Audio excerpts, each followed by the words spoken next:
अस्सलामुअलैकुम dear viewers. हमारा आज का टॉपिक है बैंक से गाड़ी लेने का हुक्म।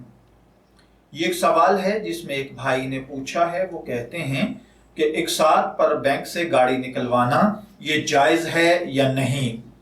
तो देखिए भाइयों और बहनों, बैंक जो कि इंस्टॉलमेंट पर गाड़ी दे रहे हैं, इनकी बहुत सारी शराइत राइज निज़ाम में सूदी लेन देन में दाखिल होती हैं और सूद का लेना देना हराम है।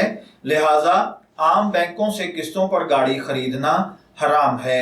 अलबत्ता अगर कोई ऐसा बैंक है जिसके शरिया कोर्ट में दीनी उलूम के माहिरीन, मुस्तनद उलमा इकराम और मुफ्तियान अज़ाम उसके बोर्ड में मौजूद हैं और वो अपनी एडवाइस के साथ अगर बैंकिंग का निज़ाम चला रहे हैं और बैंक गाड़ी खरीद कर फिर आगे इंस्टॉलमेंट पर और वो भी जायज तौर पर दे रहा है, तो फिर ये जायज है।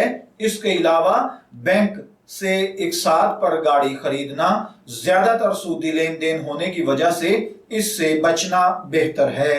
मैं दुआगो हूं कि अल्लाह ताला हमें इन बातों को समझकर इनके मुताबिक अमल करने की तौफीक अता फरमाए। शब्बीर अहमद को इजाजत दीजिए, फिर हाजिर होंगे किसी नए टॉपिक के साथ। तब तक के लिए अल्लाह हाफिज।